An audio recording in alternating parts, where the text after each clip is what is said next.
Hey, folks, welcome to List Connections, the community-produced podcast playlist. Yeah, I said that in the right order. I always mix it up. I'm trying a different intro every episode. One of these days, it's going to work. Give it a year. We are here with maybe my best friend in the world, my guest, Emily Rifkin. So she reached out earlier this month to create a playlist, Music for Serial Killers, which I'm very intrigued by. Historically, we've been doing like personal playlists, like playlists that actually relate to people, but you picked something very kind moody. Of like, yeah, moody and almost makes me want to like worry for your soul and hopefully not inspire you to go out and do things like the other ones have been inspiring our other folks to do stuff. But I'm speeding through. I'm talking a lot. Emily, go ahead and introduce yourself. Say hi to everybody. Hey, everyone. What's going on? Yeah, I thought it would be super fun. Like, music can evoke so many different tones and emotions. I mean, one of like my favorite things about what I do is knowing that like when you lay out music specifically, it creates a tone and it creates like so much emotion. And so I just thought this hyper specific theme would be really fun to kind of dive into. There's so many avenues that let's dive into some serial killers. Do you like ingest like true crime content like most of our generation? Is that like not as much as you would think? I think for me, the thought of this specific prompt was just mostly about how expansive music can be. So it's less about my love of serial killers and more about, it's like a love letter to the range that music can offer. Gotcha. All right. Well, that's a very political answer, but I dig it. I mean, I'm a lot like you where I like appreciate true crime when I stumble upon it, but I like never crave it. It's not like a thing I'm like, whenever Netflix releases 100 new documentaries, I'm like, I'll get to those cults when I can. I'll get to those stabbies when I have a moment. There's definitely overkill. Small doses for me. I feel like there's a joke that white women like to fall asleep to murder podcasts. That's not me. Small doses, it fascinates me, but I'm not like lapping it up every second. That's fair. I'm exactly on the same page. I like it. It almost makes me like sad, and not in the way I'm sad that like, oh God, I'm going to already get in trouble. Like sad in the sense that like, oh, like murder is sad and these things are sad. It like makes me like go like, oh, like I can think of ways that these killers could have not gotten caught, or like there's it's sad for the human condition, right? It's sad that like someone with essentially like the similar makeup and build of you could like get to that place, and something brought him there. I almost empathize. I'm like, well, I never want to kill people, but like I feel like if like Jeffrey Dahmer just had someone to talk to, like I mean, I could have like like he liked to cook, so like maybe if I just like cooked with him, like if I showed him like, oh, you can make like great shakshuka without people in it. Like, you would have been like, oh, this is my, like, release now. Like, I don't think eggs were really his thing. Maybe sausages would be more. Sure, yeah, okay. Like, yeah, you can make, like, a braised bratwurst, like, real well. And it doesn't have to have a people. Okay, this is your next podcast, Rob. It's serial killers to meals.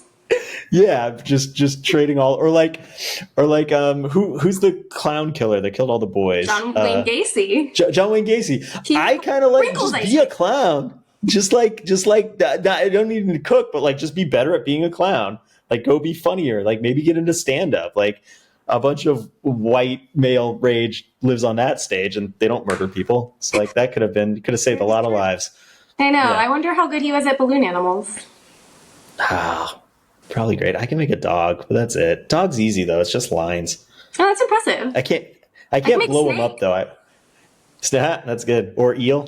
Oh, or an eel. Mm-hmm. Yeah. Water snake. All right. Well, you have been gifted the playlist already. I'm hoping you gave a listen. So just, if you have, what was your like overall sense of it, just generally? Okay. My overall sense is that there was quite a range. I was expecting, there were some of these that I was kind of expecting to get that kind of like sound profile. And then some of them I was not expecting. So I'm excited to dive into those. Speaking of John Wayne Gacy, I was very surprised that Sufjan Stevens' John Wayne Gacy Jr. did not make the playlist. Maybe it's too on the nose? So no, none of our listeners, which is I think just my mom at this point, really like me and you have like this kind of like pretentious is the wrong word, but like kind of a musical pitter patter where it's like I don't want to like be the most obvious. So there's like a lot of and we'll get into it as we get in there, but I like wanted to kind of like get off the beaten path, the beaten murder path, and like try and like explore more like nuanced or interesting or weirder choices, but also fit in. And this has now become the fourth time where I've made a playlist that has a story. There's like a narrative, and it's not a good one. It's not one that Netflix will make a series out of. But there is like a sort of idea here where I'm like jumping into what I think would be like a serial killer, and I'm like kind of going through a weekend with him. So this is my weekend with a stabby. So like that's kind of how I got into it. So like there's like moments where so we should just jump in, because now I don't want to like talk, because it's also like doesn't make a lot of sense, but I tried to make it make some, at least Like to me. all serial killers, right? Yeah. No, it's very like scattered and schizophrenic and desperate to be loved, and that's I think perfect for what we're about to listen to. All right, so let's jump into the first song. Starting things off, this is Fever Ray, a killer artist from Sweden, and I'll talk more about them in a second. If I Had a Heart.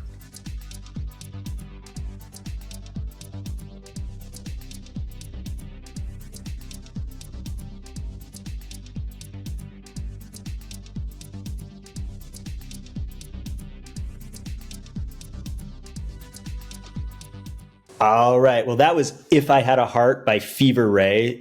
So Fever Ray, they are a Swedish electronic musician. They became famous being a part of a duo called The Knife. I don't know if you, Emily, or any one of you know The Knife? Okay, cool.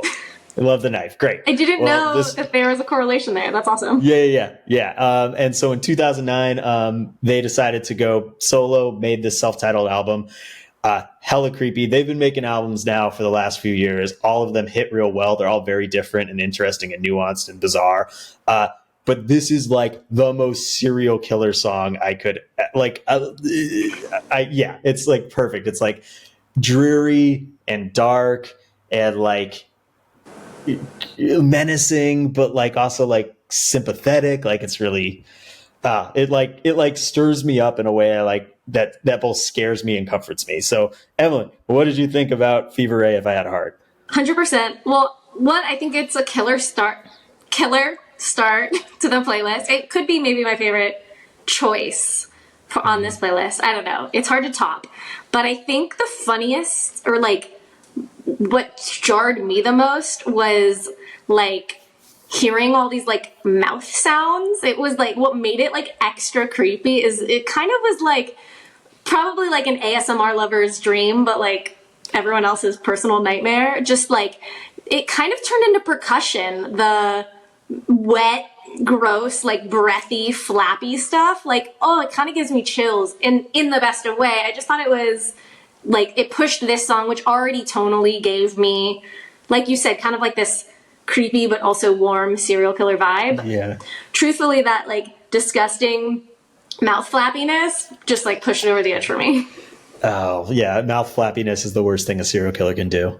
Like it's just like right in your ears, and it feels very intrusive, and it just feels very close and personal. Like no one wants to hear someone else breathe, but no one especially wants to hear someone else like their saliva or their lips snapping. Like just coming out. But it's like almost like it's so gotta be intentional, because this guy had been making music for a minute, and just knew how audio works, having done so much with The Knife, that like you just like know. And this is also the first song of this album, which is, I don't know, whatever, 12 songs, but all of them like have this like kind of like dark, and like feels like there's like a black veil over the music. It's like real, like you're like close to the face, and I have to listen to the rest of this album. Thank you for introducing me. I also I love and respect an artist that like has a vision and sticks to it. And so, I mean, this is just a perfect example of like something that just goes for it, you know?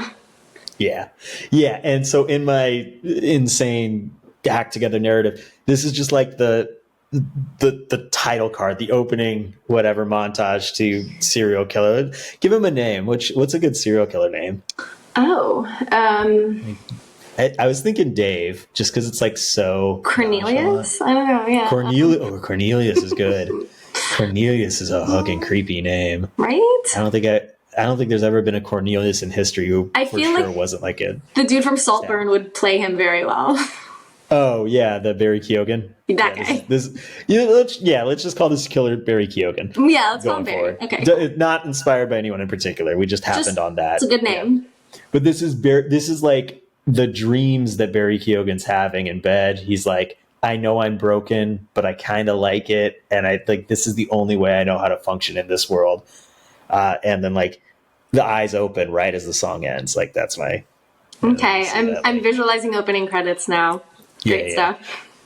Cool. All right, so let's jump into our next song. Tonally very different, but I still think very creepy. This is Blair Borax, I'm Not Listening.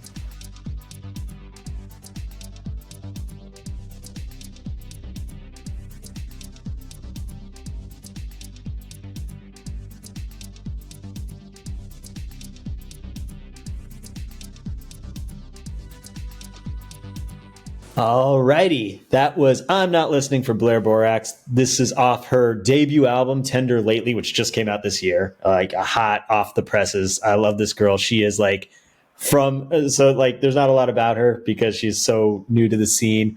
So just from her website, she calls the East Coast home, but her heart is in the West. That's like how she describes herself. Got into music in 2016 when a friend gifted her a cheap guitar, and then made an album. And this song is, I think, appropriate for Salt's two things. I think this song is appropriate for the playlist. I think it's a good second act or second step because it's like very much like I can see Barry Keoghan waking up and kind of like all killers kind of wrestle, even like the most confident, most assured, like the Charlie Mansons and the like Jeffrey Dahmers. Even they like doubt them, like know that they're monsters, but like kind of internalize it. So I feel like this is the wrestling with their like, hey, I know something's wrong in me, but you know what? I'm not listening to that. I got like my mind's empty, but I'm just gonna go about it. I'm not I know it's there, but I'm moving forward. And then also this is, I think, me trying to get to your taste. So this is like a very like boy genius, like Phoebe Bridgers. Like this is just a song that Emily might like, even if she's not trying to murder someone. So you nailed how'd that. I do? I mean, yeah. I heard this and I was like, murder? Like this is my kind of song. Which then I applaud you for just introducing me to like a new like lady singer songwriter that I can just like dive into her discography. Like she's 100% like everything I like listening to. I had trouble like hearing the serial killerness aspect of it, but I guess when you're talking about like origin story, of course there's a lot of it about like her psychosis. So like, sure, I'll buy it. Yeah. Like, so you're saying the fact that she's like neglecting her own, whether it be like mental health or her own demons. Yeah, I think that's an empowering thing to neglect your demons. But like, that's the kind of like dichotomy or juxtaposition, right? So I think like honestly, the song is clearly about her like making mistakes in relationships, but being like, I gotta like hurt myself to be who I am now.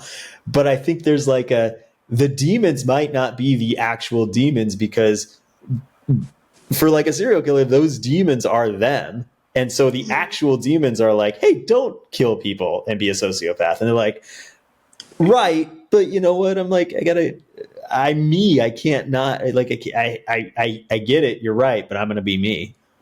I hear that. There's so much warmth to it. Like, I feel like if that's the message, something a little more like cold or straight-faced might lean a little bit more towards serial killer origin story, but I hear it. I still absolutely love the song, so thank you for introducing it to me. Yeah, no problem. Yeah, I didn't want to be like I said, I'm like, I might be trying to get too cute on a couple of these. Just some serial killers are cute, so right, and that's like the thing is like I don't want like every song to sound like If I Had a Heart. Like that's probably correct, but like I think like, I mean like.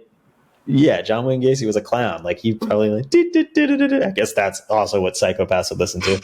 So, cool. Now shifting again tonally, but maybe not as much of a shift.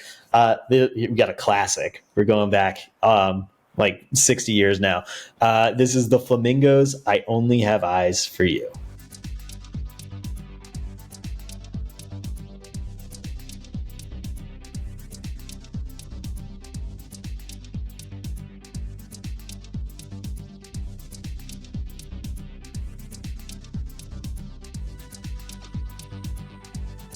All right, so that was I Only Have Eyes for You, a doo-wop classic from 1959 that was by the Chicago-based group The Flamingos, originally written by Harry Warren, but recorded by The Flamingos in 1959, maybe the most famous version of the song. In fact, so famous, it's on Rolling Stone's list of the 500 greatest songs of all time. I didn't figure out which number. So what number do you think it should be, Emily? Out of 500. Let's go like even 300s. 300. All right. Yeah. I don't know. Putting in the top. No, it's in the 300s. Yeah. Yeah. I would say between 2 and 3. I think that's a nice place to fit. Serial killer wise, I think the song is creepy as shit. I think I think this is sort of a theme with a lot of kind of like early love songs, especially from like the doo-wop R&B era, because it's very like male focused and there's not a lot of decision for the object of the affection. I think that's very like serial killer. So I think in my little Barry Keoghan story, I think he's killing women. Let's just get that out of the way. And I think he's killing women of his age that he desires, that the only way he knows how to relate to is to like, and so he has a victim in mind. He's had it for a while now. He's been following this person. Let's call her Carla, because that comes up later in the playlist. And he's been kind of following Carla around, and this is like his like he might have even like moved to an area of town that he knows Carla frequents. So he's walking around town and maybe seeing glimpses of her as she walks by, and this is the song that's playing in his head. He only has eyes for Carla at this moment. Those are mean eyes. So do you think this is a killery song? Oh yeah, I mean, actually, like, I kind of would have expected this song on this playlist a little.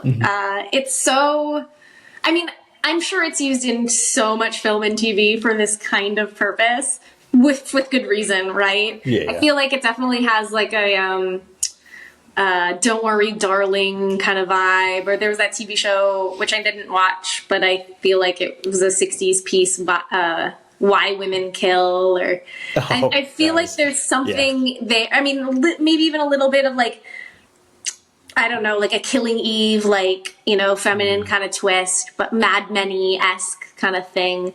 But yeah, like this works. It fits the bill. Absolutely. It's also just a very good song.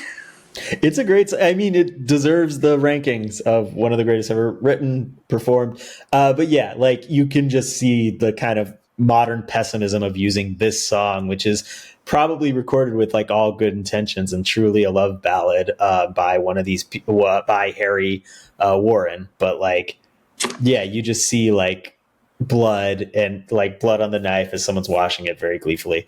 I also, think Why that Women Kill juxtaposition sucks. So also like plays a role too, right? Like, yes, of course, the lyrics are like kind of creepy because I only have eyes for you. But I also think that it's like, in this sense, how dramatically soft and warm and loving it is perfect for like washing off a knife. Yeah. It's. And sorry, you missed it, but I said Why Women Kill sucks. Don't watch that show. I watched the trailer and I was like, oh, I want to watch the show. And then I heard the pilot, like... it's trying to be... did you ever watch Santa Monica Diet? Or what was that? Santa Clarita Diet? I didn't. Clarita Diet. But I know it. That's a better version of what Why Women kill is trying to be. This now became a recommend shows from pretentious. Also, TV one of our favorite assholes, conversations after music. Yeah, exactly. Cool. And with that, let's jump in. Let's get a little creepier. This kind of feels more serial killer-y vibe, this next song. This is Beauty Pill and the World.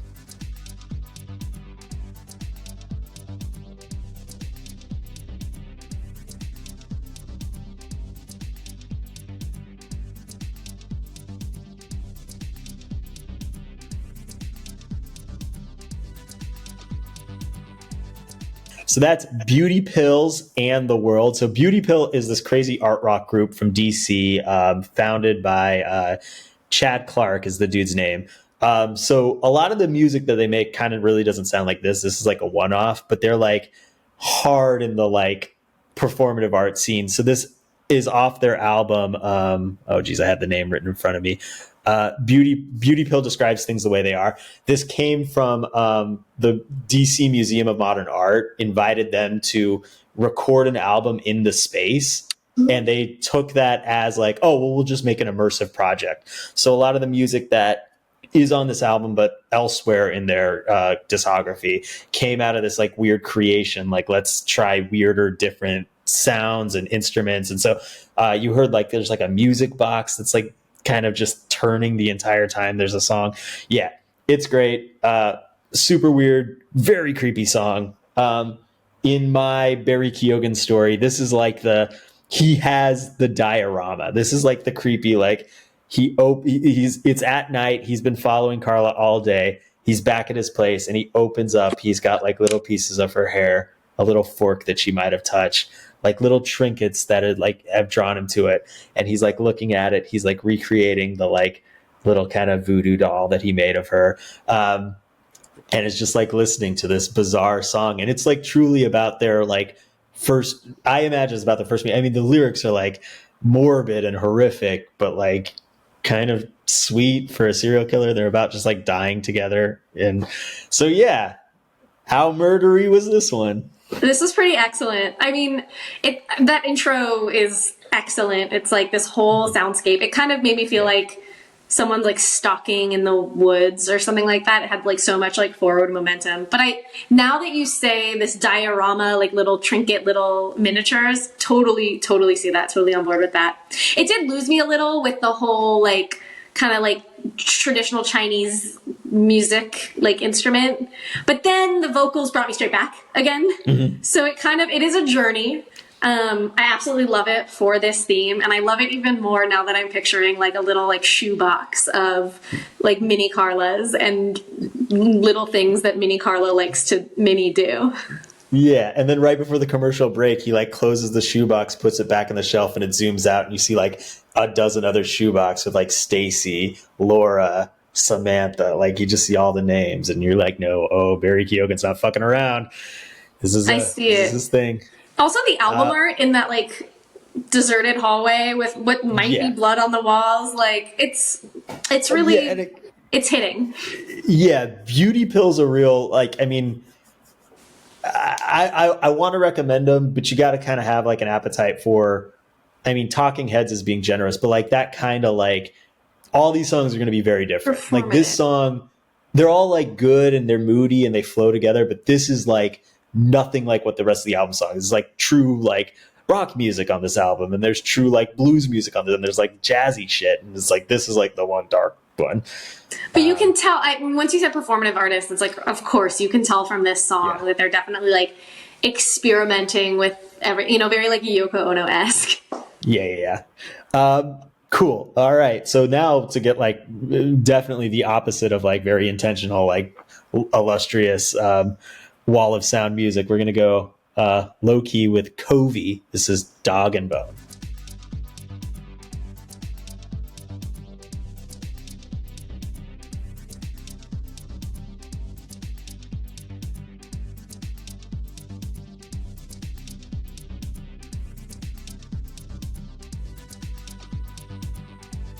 Alrighty, that was Covey's Dog and Bone. That's the folk rock project of Tom Freeman, who might be a famous person. This is the only thing I know him from. And this is off the album, which is such a killer name for an album, Some Cats Live, Some Cats Die. real folky weirdo. And yeah, I mean, this is, again, just he put away his diorama and now he's going to bed. And sort of like the Blair Borax, he's like wrestling with I know I'm like a disturbed, gross person, but I mean, this is me. Then this is almost like him sort of kind of coming to Jesus is the wrong phrasing, but the correct term, where he's like now reaching that acceptance of like, I've been struggling, but now I'm like, I'm finally who I am. I know I'm the monster everyone has warned me about. And then I think the song after this kind of pushes that idea even further, and we'll get to that in a second. But how do you feel about Covey? Okay, well, when you explain that story, I get it more. I thought it was a little pandery to just the kind of music that I like.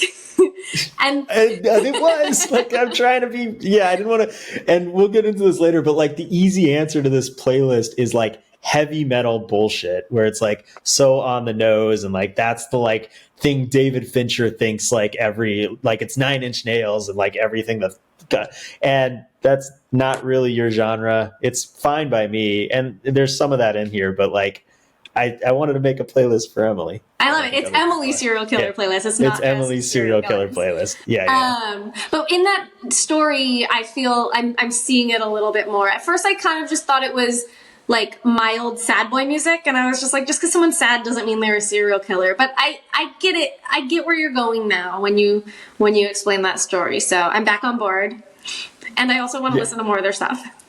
Yeah, it's that album. That's the only album I've listened to. It's a good album. I mean, it's this music. It is basically, it's kind of like fourth wave Midwestern emo, but like a little more thoughtful, a little more kind of like soundscapey, which is nice.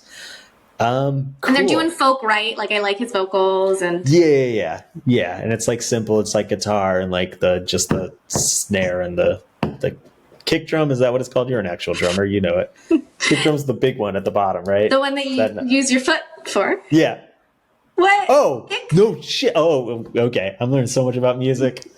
Crazy. Do you know a piano's a percussion instrument? That's a fun fact because it hits the things. All right, cool. Let's get into the next song. This is the Avett Brothers, Winter in My Heart.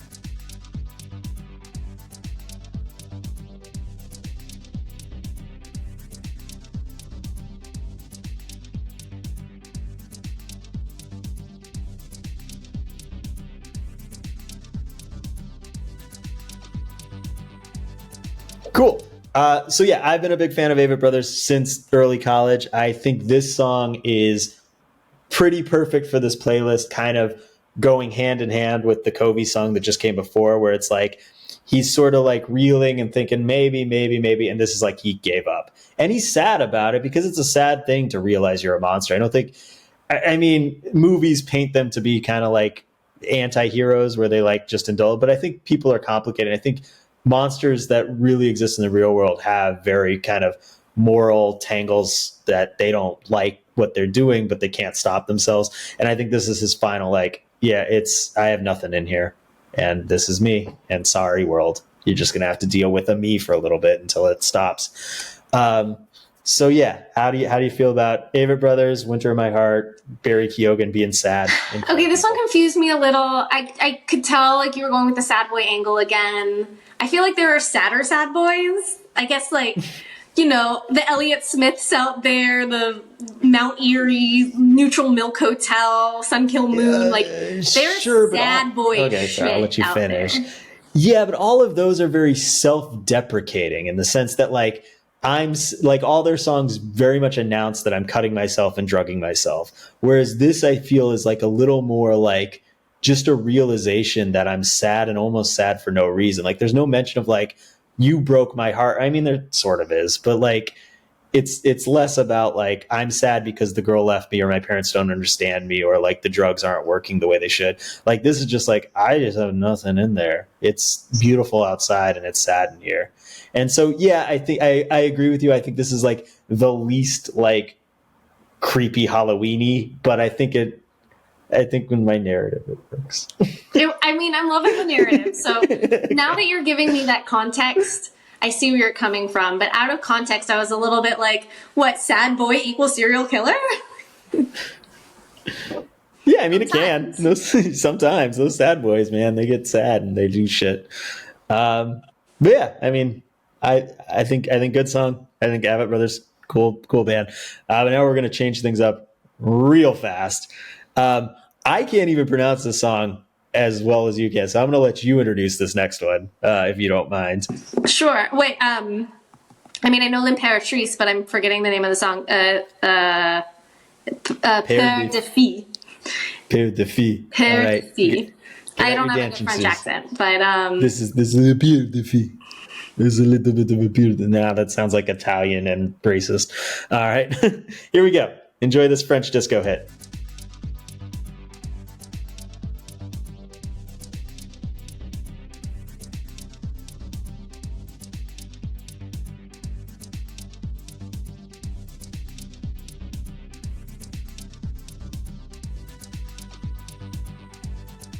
Yeah, all right. That was Père de Fille by L'Impératrice. L'Impératrice, French new disco band. They're great. They have a million songs that are all real fun, all real French. In the context of Barry Keoghan, this is him now. He knows a lot. I maybe didn't reveal this, but Carla is a girl about town. Carla goes out with friends. She likes the dance. She likes the nightlife. And that's how Barry's going to get close to her. So this is like him going to the club to like actually interact with. We're at that point. He is now going to meet Carla, and unfortunately, what comes after that, who knows? But it's probably not good. I think this is a very funky, good song, but I do think it is like a little creepy, even for like a like it's got like You know what it translates ominous... to? No. Oh, yeah. Tell me. Afraid of girls. Oh, see, it's sad boy music. Perfect. Yeah, it's got like the I forgot what the instrument is, but those bumping sounds that early on in the song are like very like, oh, this is like kind of like a secret sad song, even though it's fun to dance to. So how do you feel? I thought this one was a little bit more of like a female serial killer. Like this one really gave me Killing Eve vibes. And in fact, have you seen the music video? No. Oh. Yeah. The Okay. music video is about these. Okay, it takes place in this like very like 60s stylized, kind of like picture like Ed Scissorhands like sets and makeup and costumes, and it's these women that they're kind of implying are aliens, and they're kind of like on this lawn and they just start killing men with knives. It really truly is like it has, but then they're also like dancing. So there's definitely like they know that they're disco, but it's kind of this like cool girl killer thing going on. And I almost thought that this song was chosen because the music video conveys that, but no, you're just feeling it all. I'm just feeling the vibe, man. Yeah, this is just like a stumbled upon song that, wow, I'm so good at music. Yeah, you've won at music. You've graduated music. Yeah, I graduated music school. Take that, Sebastian Bach, and your dumb this thing. I absolutely love this song. I wasn't expecting it. I like the twist because I feel like everything so far, well, except for Blair Borax, has been the male killer. And I just thought this one was really fun because I was picturing like a Killing Eve kind of situation, and I loved it. Okay, good. Great. Glad you liked it. Maybe Barry Keoghan should have been a girl. Maybe it's played by who's. Maybe this is his moment of drag. Yeah. Who knows? That might be how he gets close to Carla. All right, let's get into the next song. This is a very weird one that I really like. This is Milkweed. Oh, it's got the craziest name. The Snake in Chinese Belief / A Letter from the President.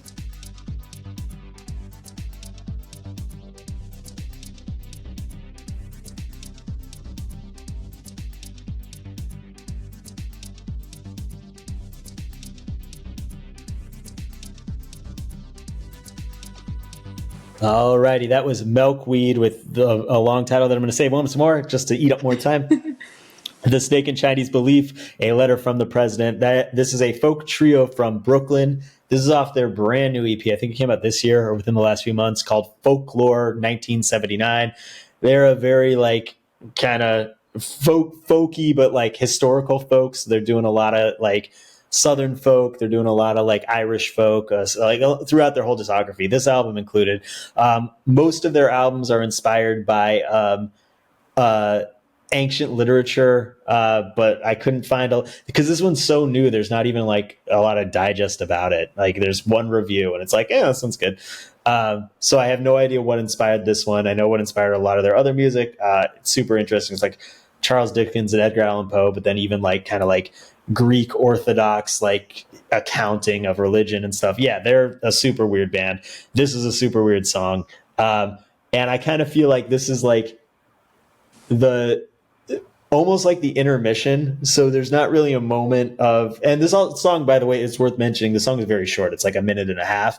I love short media. Yeah. This is perfect for you. The entire album, which is 7 songs, is 10 minutes. It's fast. I'm so excited to listen to it all. That was my favorite impression of this song, is how short it is. I love it. It was how short. Sometimes you just need that. And yeah, this is just the like cracking, because I think this is like very weird. The voice is distorted. It doesn't really make a lot of sense. The whole second half of the song isn't even lyrics. It's like weird, odd stuff. The lyrics itself are very creepy about a man turning into a snake, and it could just be the man turning into a monster. How did you like this little short piece besides it being so short? Yeah, I kind of loved it. I love that it is like 2 songs, kind of, you know. The distortion, I don't know, you wonder, like, if they're so into historical stuff, are they using recordings of like old phonographs or something like that? Is that authentic, or are they recreating that? And then also, like, it cuts out all of a sudden. Is that natural too, or did they recreate that? Do you know? I was very fascinated, and I want answers. This band is fascinating, and like most fascinating bands, they're not clearly appreciated because their music's like so fringy and weird. So like I said, there's not a lot of discourse. There's not a lot of like digest. Their website's like pretty sparse. So I don't know who these people are. I know they're from Brooklyn. I know there's 3 of them. One of them's a girl who sings all the songs. But yeah, I think even like the lyrics aren't even their lyrics. I think they like take actual lifted lyrics from literature. So I think this might just be like a Chinese proverb that like they've just put to like folky, bizarro music. Okay, so I'm kind of feeling like Ransom Note-esque kind of thing. Like it's got the like, cut and paste feeling. There's definitely this is like, I mean, this is just in there's the close up of Barry's face. Like you just go right into his eyes, and then like it's just the eyes, and then they show life, and that's right when the song cuts, and it goes to a commercial or whatever Netflix does when there needs to be a commercial break, which is nothing, just a cut to black into the next scene. Which great choice. Feature. I'm also excited to look up their other stuff, but I just felt like it created this mood that like wasn't expected, but it's still like kind of brought chills down your spine, but I also loved it. Yeah, and it's also like a crazy like switch. If you're truly listening to this playlist chronologically, which I recommend you do, like you get off that fun French disco and it's like, oh, you're like in a different headspace all of a sudden.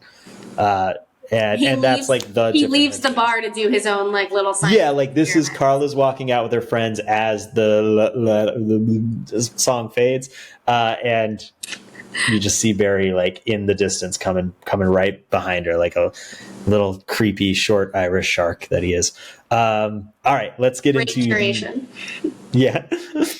Next song. This is Caleb Landry Jones, Spider in the Trees.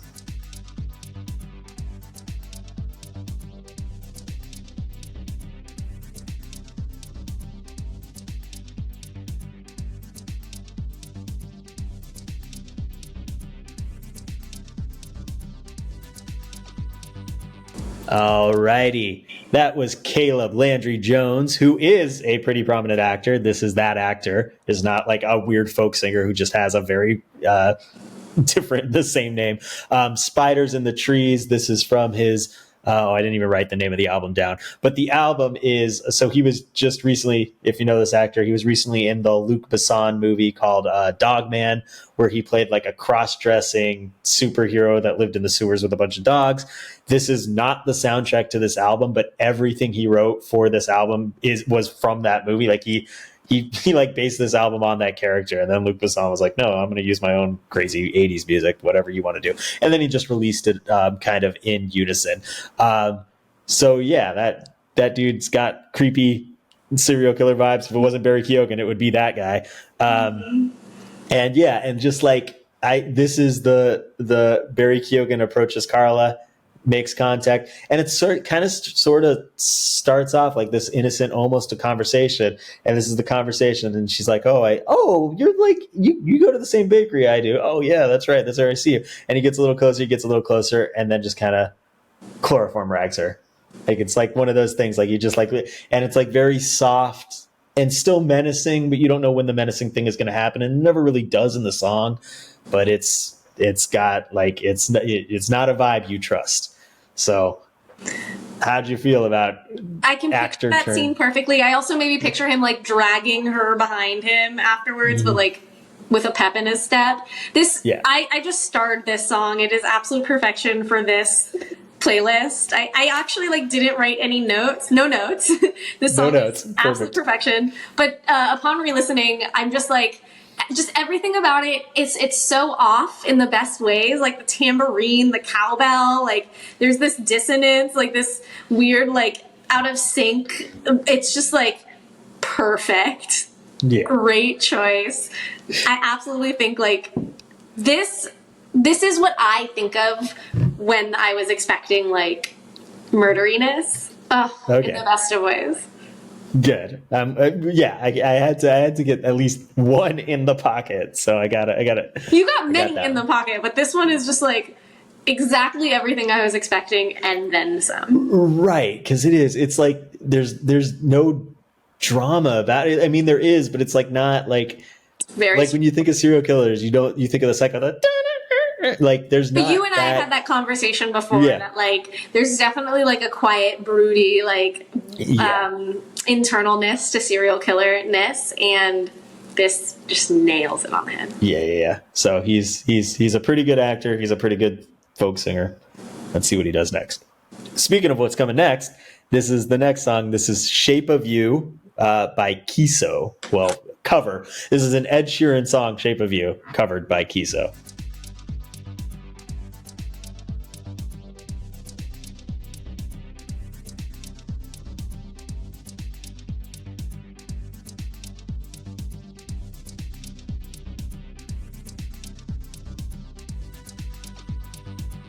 Alrighty, as mentioned, that was "Shape of You," originally by Ed Sheeran, this time sung by Kiso, featuring Kayla Diamond. Kiso is some DJ from Europe, probably. Kayla Diamond is some singer, probably also from Europe. Doesn't matter. "Shape of You" is the creepiest song ever written. I think that song is so weird, and it's insane that it's like a pop hit. It's like, he's like, a serial killer would write that song. So maybe we should investigate Ed Sheeran. Yeah, like talking about like someone's body, like I'm in love with your body, and the shape of you is such a weird, insane compliment. Like, why do you like my body? To hack up? Oh God, Ed Sheeran, you're so creepy. But yes, in my Barry Keoghan story,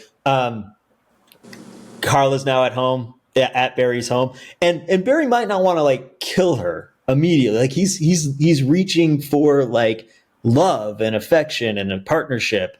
And he's trying to find someone who understands him. And so this is him kind of extending the olive branch. Because remember, Carla's like a club girl. She's like of the scene. So this is like, I can hear him playing. And I tried to find the creepiest version of this song, which was not easy because the options were like just the same Ed Sheeran song just sung by a different pop YouTube girl, or like a heavy metal cover, because it's always cute to do a heavy metal cover of a top 40. So I like wanted like something a little more kind of brooding, which I think this does. I think it achieves it. Again, I don't think it's perfect. I think I might just have to record my own folk guitar in a basement with a harmonica, "Shape of You" song to get my point across. "Shape of You," so creepy.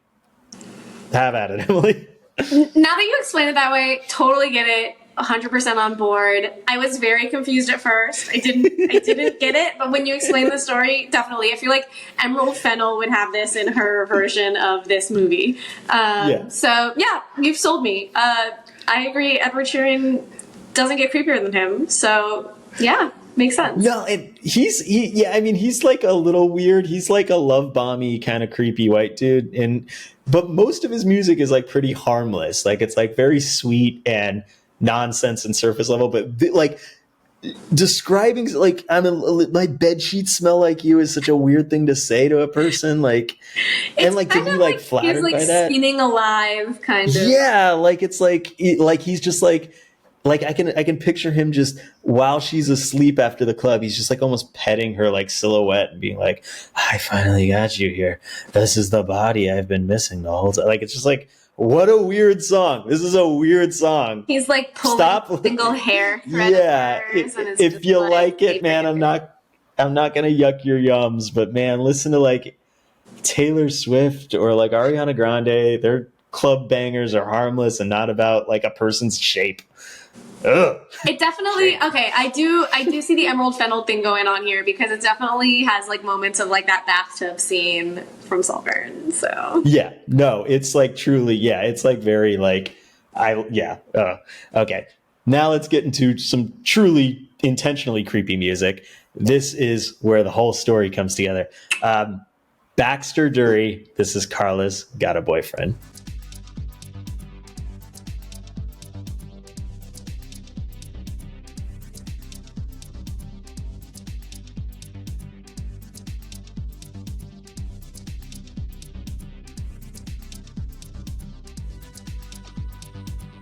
Alrighty. That was Baxter Dury's very creepy Carla's Got a Boyfriend. He is an English musician, poet. This is off the album The Night Chancers. I just fell into this guy by accident. Actually, not even this album, but I was just told by my wonderful producer, and I'm going to tell it to you and the rest of our listeners, that this album, which I listened to already after getting into this song, is just like he was walking around like London kind of looking at like rich kids and assholes, and he was like, I'm giving stories to all these people, and he kind of like assigned like, this guy looks like a creep, so this is the creep song I'm going to write for the creep, or this guy kind of looks like he fucks, so this is the song I write for the guy who fucks. So like I kind of like that. It's like people watching to like the nth degree, but it's truly like a menacing like white ragey sort of like meditation on like, oh, I don't have things and I'm jealous, but like I think it like fits like right into the pocket of like of the Barry Keoghan movie directed by Emerald Fennell, maybe starring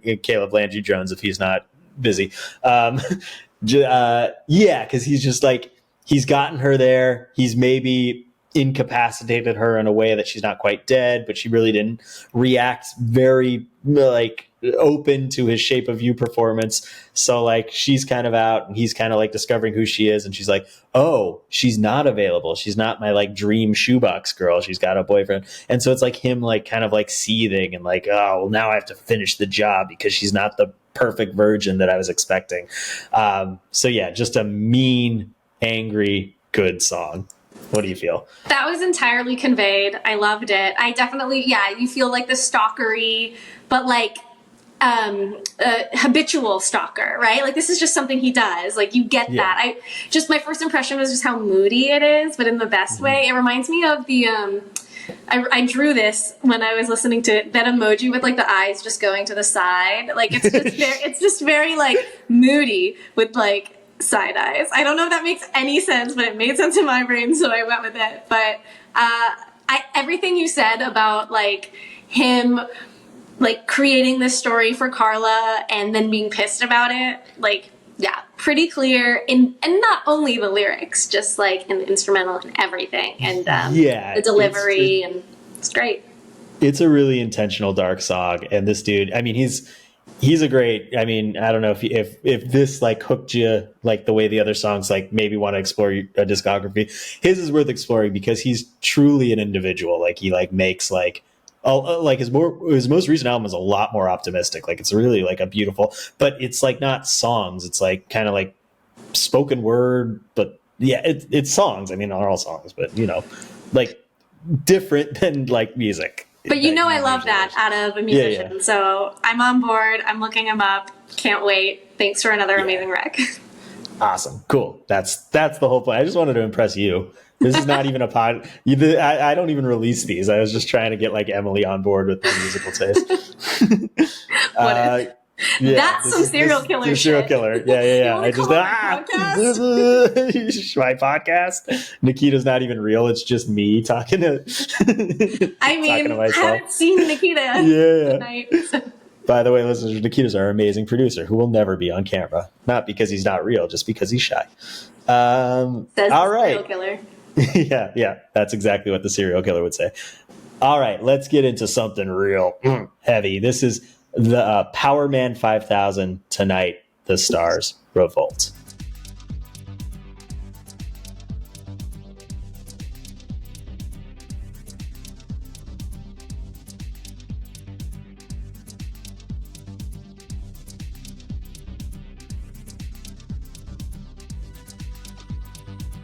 Alrighty, that was Power Man 5000, Tonight the Stars Revolt, off the album of the same name, Tonight the Stars Revolt. They're a heavy metal group from Boston. They're pretty popular. This is their most successful album. They had a few hits. They did a song for the Zoolander soundtrack, which was very good. It was a cover of Right Said Fred. What was the I'm Too Sexy? I don't know. It was a cover. It was a great cover of the 80s song. But yeah, this is... I know I kind of poo-pooed it earlier on. We both did, but I think I would like be in trouble just to not include like a true like power heavy metal, like angry song on there. I think this one does it really well. I think it's not like on the nose. I think it's a little more nuanced than most like kind of new metal-y early 2000s stuff, which I think falls right into the vein of like I know I already said it, but like a David Fincher or like a early Wachowskis, like when they were like doing their like actiony movies where a bunch of people were getting murdered, not by serial killers, just by everyone. Well, David Fincher had some serial killers. That was his whole thing. But yeah, I think this is like in the Barry Keoghan story. Carla, like I think he always finds a reason to get rid of his kind of perfect girls that aren't actually perfect girls, because no one's a perfect girl. No one's the pixie manic dream girl that he so desperately wants. But like finding that Instagram and like going through and being like, oh, she's kind of a slut. She's kind of an independent slut. She's kind of proud of being an independent slut. And I think he goes on a spree, an unintentional, like this is the like downfall, and he breaks. And he is now like going through kind of like hurting people he didn't want to hurt, but he has all this in him that he like, it's boiled over. He was controlling it like a Dexter-y sort of person, and now it's gone, and it's Tonight the Stars Revolt. It's just like stabby. So take it away. I love its placement in this story. It makes perfect sense. Yeah, I know you and I were saying that like we wouldn't want to play this entirely metal, and you're right, it had to have happened, and I think it happened at the best spot. Metal, to me, I'm kind of ignorant when it comes to like any form of heavy metal. It's just, it all sounds the same to me because I don't listen to it enough to know like the difference. But I do think you curated it well to pick a song that had like its own unique qualities, and it fits absolutely perfectly in this arc, this character arc. I'm seeing it. This is the moment it happens, had to have happened. Otherwise he wouldn't be a serial killer. Right. Yeah. So just kind of not to like mansplain metal too hard and why I picked this, like, but like metal falls into kind of the same problems that like the sad boy music does, where like metal's very aggressive and very blamey, and it tends to be blaming about like society or women or people who don't understand me, and that's why I'm angry. And Power Man 5000 was very much more focused on the sound as opposed to the content. Mm-hmm. So they made these like very thunderous new metal, and this was like at the start of that. So like Papa Roach and System of a Down, and they all, I mean, they weren't because of Power, but they were all like after these guys. So they like very much pioneered, even though I just undid that, but like they were like about the like sound, and then they like used lyrics to kind of fill in the gaps. So none of the lyrics are about like, let's fuck the government and fuck my mom and fuck my ex. Like, it's like really just like, this is what this music would sound like if you put words to it. And I think they do a good job. A lot of their music, they have maybe too many albums like most bands do, but I think this one is worth, if you're even mildly interested in getting into some like early 2000s, just to like capture time in a bottle, this would be a good thing to capture. Cool. All right, now let's still stay in the menacing zone, but let's go into the next song. This is, I don't know even if I can pronounce this right, Pharmakon. This is Bang Bang.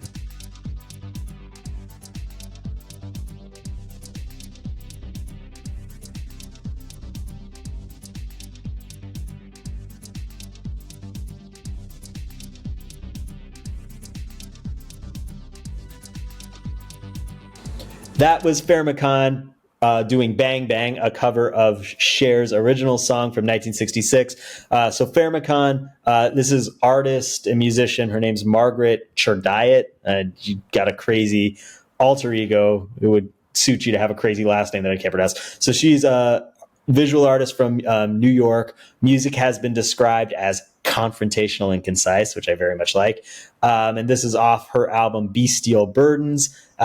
Pharmakon, the word I also looked up, is a philosophy that comes out of Greek kind of philosophy, but means poison, remedy, and scapegoat. So that's like what it means. And it's like this idea that like every action is a result of a million other things. Like there's always a reason for nothing is purposeful. There's no like free will. Essentially every action has a consequence. It's usually bad. It's like everything you've done comes from like a trauma or a poison, or it's real weird, real dark, very like emo goth girl, which is kind of what this sounds like. Yeah, I mean, this song in general is a killer song. It like can be kind of curtailed to any situation, it's used in movies in 100 different fashions and 100 different covers. I really like this cover. It's hella dark. It uses those gunshots in a way that I like really find purposeful and useful and intentional and functional. I just see like this is the end of the spree for Barry. He's like he's done enough damage and gotten enough attention that he is going down. He knows he's going down. And who does he blame? The women, the people, society. They shot me down. So I think it's like a very like sad coming to realization, but still not taking true ownership of like, this was me. I mean, he knew he was a monster, but I think he always thought he was a monster because of XYZ, which is very Pharmakonian. But I think, yeah, this is a good song. What do you say? Definitely great pick. Definitely great cover. Sometimes I'm not the biggest fan of covers. Sometimes I feel like they're lazy. This one is not. This one goes for it. It definitely like adds to.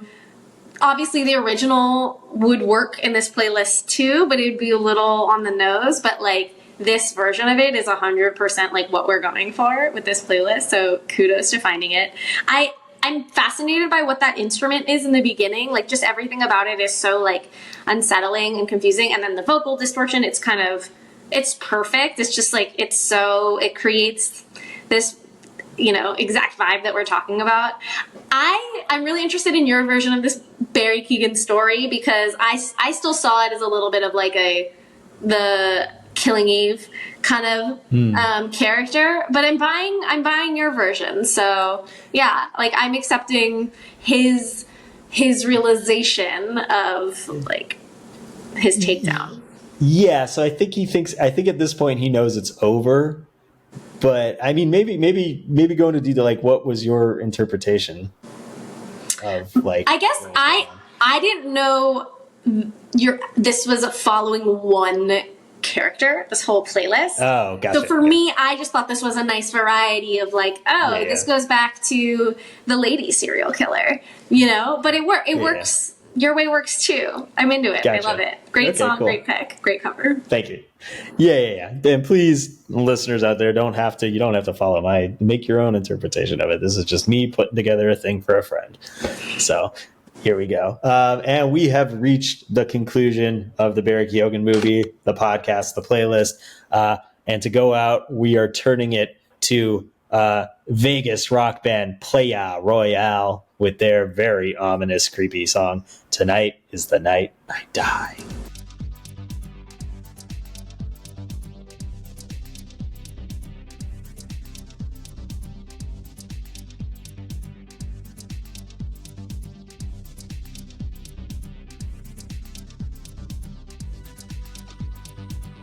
So that was Playa Royale's Tonight is the Night I Die. As I mentioned, they are from Vegas. This is off their debut full-length album, The Bastards.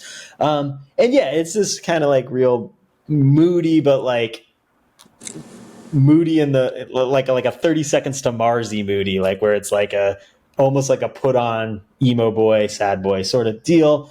I think it's a great little bookend to the very kind of creepy Fever Ray at the top, where it's like this like you have this killer and and I always like mention, and I think this is pretty true with most serial killers, and maybe I'm just like romanticizing them, but there's always like two things inside them, right? There's the human thing and the killer thing, and they're always wrestling with that. And I don't think this is like an actual death in the story. I think this is, he's now been captured. He's maybe imprisoned. He may be facing death, but like, I think the killer is now extinct, and just by situation. I don't think that piece goes away from him, but there's like no opportunity for this release anymore. So he's just like dead. And with that death, he kind of becomes this like sad little husk of a person. Like he doesn't really have any power anymore. And and he never really did. This was the only thing that gave him power, was heinous, vicious crimes. And so he's like, I'm dead. Tonight is the night I die. And then he kind of whines about it. But I think it's a good song. I also really like this song. I think it's a great song to play at a Halloween party, or a halfway to Halloween party, because it's May. So yeah, what do you think, Emily? This song gave me the most creeps out of the entire playlist. I feel like the other songs were intentionally, like creating like a spookiness. Yeah. This one legitimately creeped me out. It's like it was just like men in their element being themselves, which is truly more threatening to me than a serial killer on TV.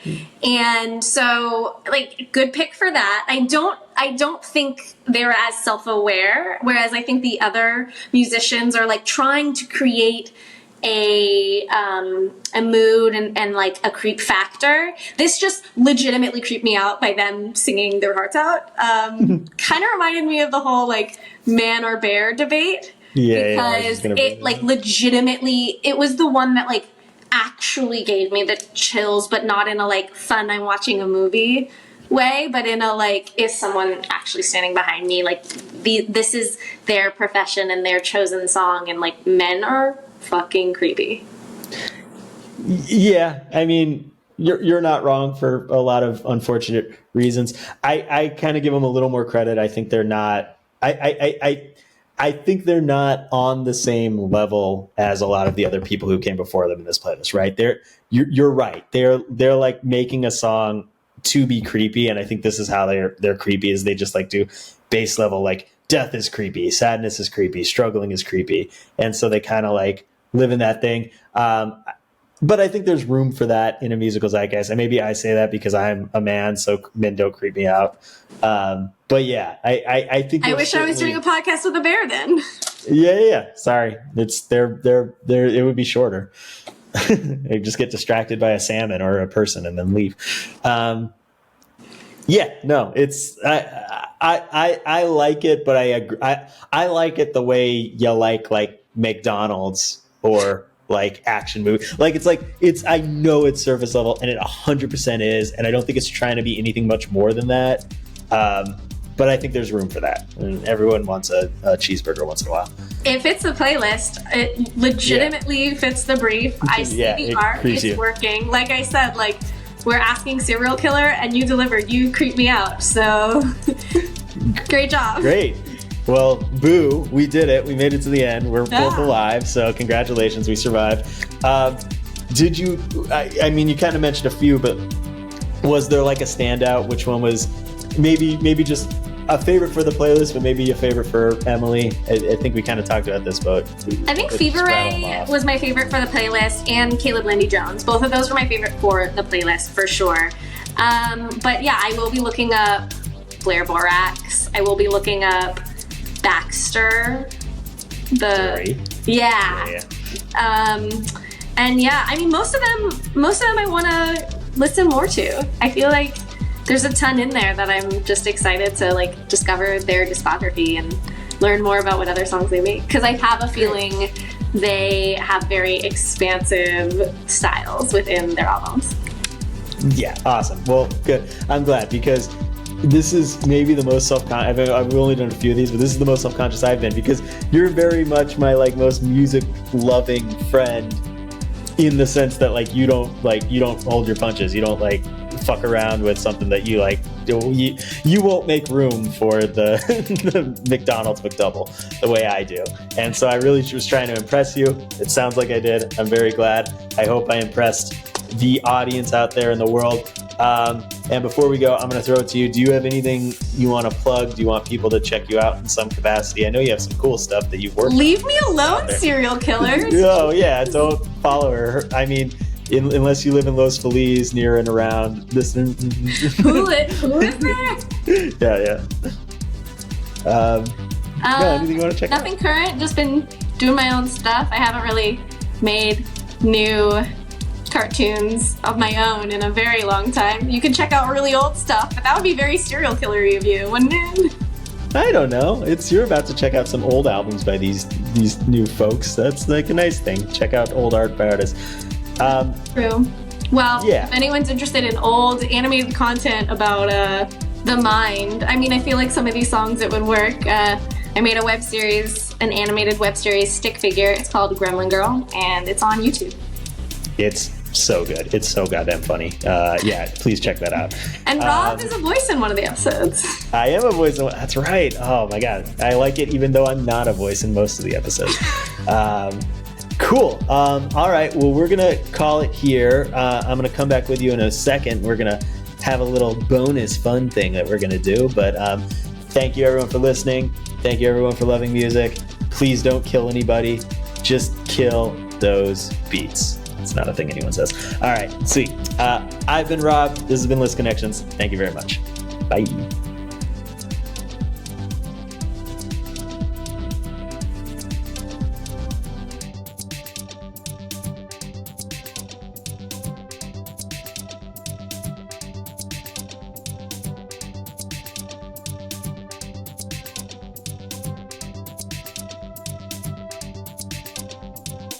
No longer